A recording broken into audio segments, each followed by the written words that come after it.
আসসালামু আলাইকুম। বৃষ্টির দিনে কাল বৈশাখী ঝড়ে চলে আসলাম তুফান দেখতে। বাংলা সিনেমার ইতিহাস পাল্টে দিতে এমন তুফান সিনেমাই যথেষ্ট।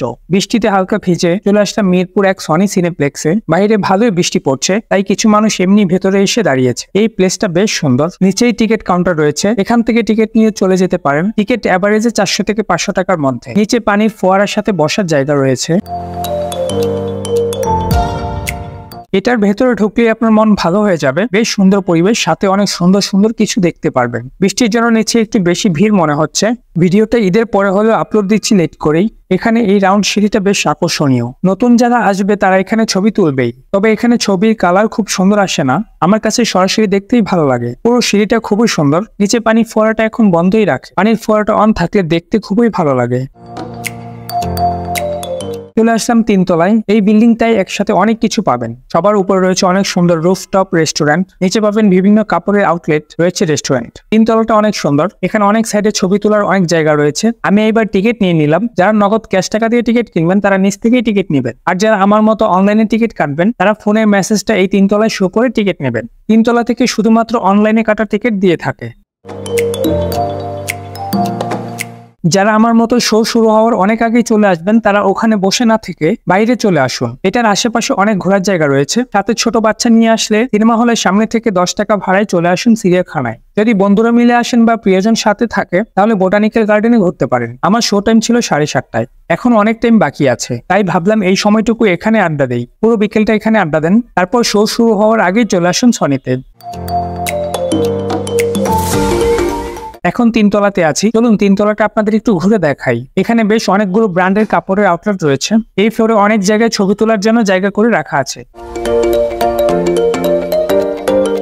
3 তলা থেকে এখন 4 তলায় যাচ্ছি। 4 তলায় এটা ফুড কোর্ট, অনেক সুন্দর ডেকোরেশন। এখানেও অনেক সুন্দর সুন্দর ছবি তুলতে পারবেন। খাবারের মানও খুবই ভালো। এখানে আসলে আমার অনেক ভালো লাগে। অনেক স্মৃতি জড়িয়ে আছে এখানে। আমার অনেক আড্ডা দেওয়া হয়েছে এখানে। এই পাশে সেলফি পাগলদের দেখা যায়। যারা অনেক সেলফি তুলতে পছন্দ করেন তারা এখানে আসতে পারেন। এখানে সুন্দর পরিবেশে মিরর সেলফি তুলতে পারবেন।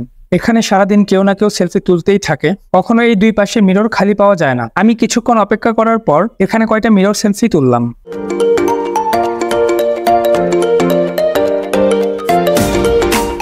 এখন আবার নিচে চলে আসলাম। শো টাইম হয়ে যাচ্ছে, এখন হলের ভেতর চলে যাব। এখানে অনেক সুন্দর ছবি আসে। 3 তলার এই গেটে টিকিট শো করে হলের দিকে যাচ্ছি। সাথে যদি ব্যাগ থাকে তাহলে কিছুটা চেক করে আপনার ভেতরে যেতে হবে। আমি এখন উপরে চলে আসলাম। এখান থেকে খাবারের কিছু নিয়ে যেতে পারেন। এখানে মজা না থাকায় আমি এবার পপকর্ন খাইলাম না। এখানে অনেকেই ছবি তুলছে। এই ভাইগুলো অনেক আন্তরিক, সবাইকে সুন্দর করে সিট দেখিয়ে দিচ্ছে। আমি এখন হলের ভেতর। অনেক লোকজন আসতেছে। সিনেমা শুরুর কিছুক্ষণের মধ্যেই শাকিব খানের এমন মারামারি শুরু। এটাই মনে হয় বাংলা সিনেমার প্রথম গান যে শাকিব খানের পেছনে এত আর্টিস্ট নেচেছে। অ্যাকশনের মধ্যে শাকিব খানের বেস্ট একটা সিনেমা, যা বাংলা সিনেমার ইতিহাস পাল্টে দিয়েছে। ছোটবেলায় শাকিব খানের অনেক সিনেমা দেখেছি। প্রতি সপ্তাহে সিনেমা হলে যেতাম। মাঝে এক যুগ পার হয়ে গেল শাকিব খানের সিনেমা দেখা হয়নি। তবে এই সিনেমাটা দেখে ভালোই লেগেছে। এমন ধারা বজায় থাকুক।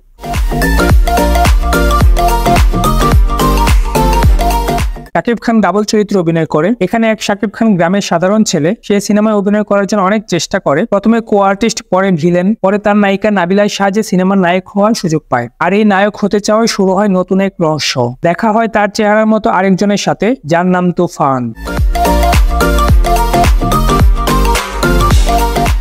এদিকে শাকিব খানকে তুফান বানিয়ে তুলে মিশা সওদাগর। বড় হয়ে তুফানের হাতে কুস্তি যুদ্ধে মরণ হয় মিশার। তুফান সিনেমার এই টাইটেল সংটা দেখে বা শুনে অন্য কোনো গানের কথা মনে পড়ছে আপনার? হ্যাঁ, আমার তো কিছুটা জিতের বস্তু সিনেমার মতো মনে হয়েছে।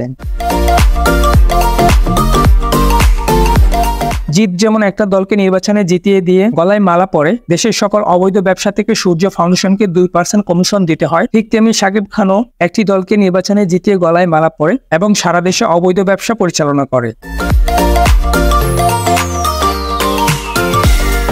তুফানকে মেরে ফেলার জন্য সরকার পর্যন্ত হুমড়ি খেয়ে পড়ে। বর্তমানে বাংলাদেশের সব জায়গায় সারা জাগানো একটা গান। দুষ্ট কোকিলে মগ্ন এখন বাংলাদেশের যুবক যুবতী।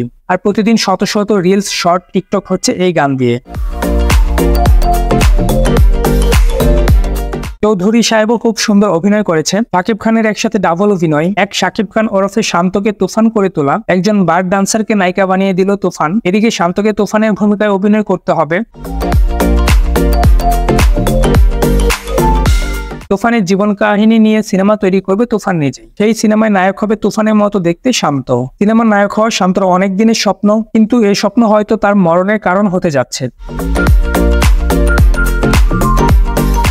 এদিকে তুফান নিজেই শান্তকে মিমির কাছে পাঠায় বিছানায় থাকার জন্য। মিমি যদি চিনতে না পারে এটা আসল তুফান না, তাহলে শান্ত পরীক্ষায় পাস হয়ে যাবে সিনেমার নায়ক। সিনেমার টুইস্ট শুরু হয় এখান থেকেই। এদিকে তুফানকে ধরার জন্য সিআইডি চঞ্চল চৌধুরী মিমিকে চাপ দিচ্ছেন। তুফান মিমিকে বলল শান্তকে তুফান পরিচয় দিয়ে ধরিয়ে দিতেন। সারা দেশ জানবে তুফান মারা গেছে, কিন্তু তুফান তো আসলে মরবে না, কারণ তুফান মরতে পারে না।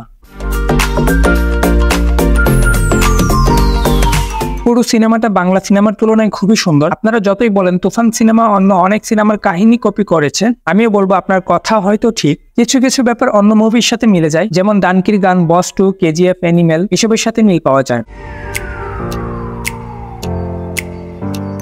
তবে একটা জিনিস কি ভাবছেন, 400-500 কোটি টাকার বাজেটের সিনেমার সাথে 10 থেকে 14 কোটি টাকা বাজেটের তুফান সিনেমার মিল পাচ্ছেন, এটাই বা কম কি?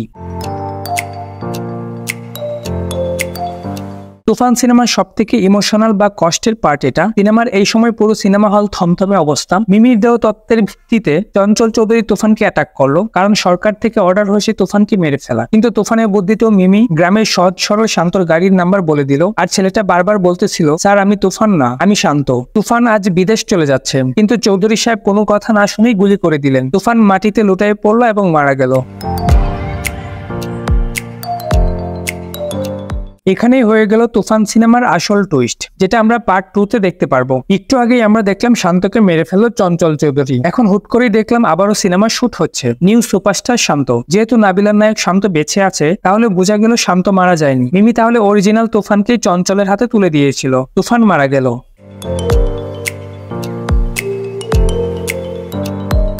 কিন্তু কেন মিমি তুফানকে মেরে ফেললো বা কিভাবে এটা হলো তা তুফান 2-তে দেখতে পারবো। কিন্তু রায়হান রাফি সিনেমার শেষে আরেকটা টুইস্ট রেখে দিল। আমরা সবাই ভাবছি সিনেমা শেষ, কিন্তু না, হুট করে স্ক্রিনে চঞ্চল চৌধুরী। সে হসপিটালে গিয়ে সব ডাক্তার নার্সকে মেরে ফেললো, আর দেখালো হসপিটালে শাকিব খান। তার মানে হলো যাকে গুলি করে মারলো চঞ্চল চৌধুরী, সেও বেঁচে আছে। চঞ্চল তুফানের সাথে হাত মিলালো। কেন হাত মিলালো ওর সাথে, কেন ওকে বাঁচালো, এসবের উত্তর আমরা পার্ট 2-তে পাবো। তুফান 2 লোডিং। সিনেমা শেষ, সবাই বের হয়ে যাচ্ছি। এই শোটা ছিল পুরো হাউসফুল। সিনেমার প্রথম দিকে একটু হতাশ ছিলাম, বুঝতেছিলাম না যে কি হচ্ছে, কোনো মজা পাচ্ছিলাম না, কাহিনী একরকম মনে হচ্ছিল। কিন্তু হাফ টাইমের পরে গল্পটা বেশ ভালোই ছিল। চঞ্চল চৌধুরী এন্ট্রির পর কাহিনীর মোড় ঘুরে গেল। একে একে আমরা সবাই বের হচ্ছি। রাত প্রায় 10টা বাজে এখন। আমি একা মানুষ, তাই রাত বেশি হলেও সমস্যা নাই। বের হওয়ার আগেও সবাই ছবি তুলে নিচ্ছে। বের হওয়ার পর এই ভিউটা দেখে ভালোই লাগলো। ছবি তোলার জন্য এই পাশের ভিউটা সুন্দর।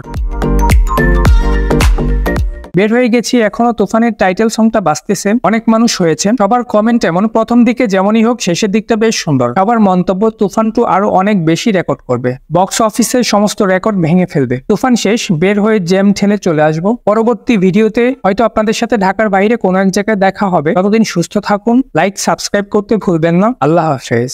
Follow and subscribe, please.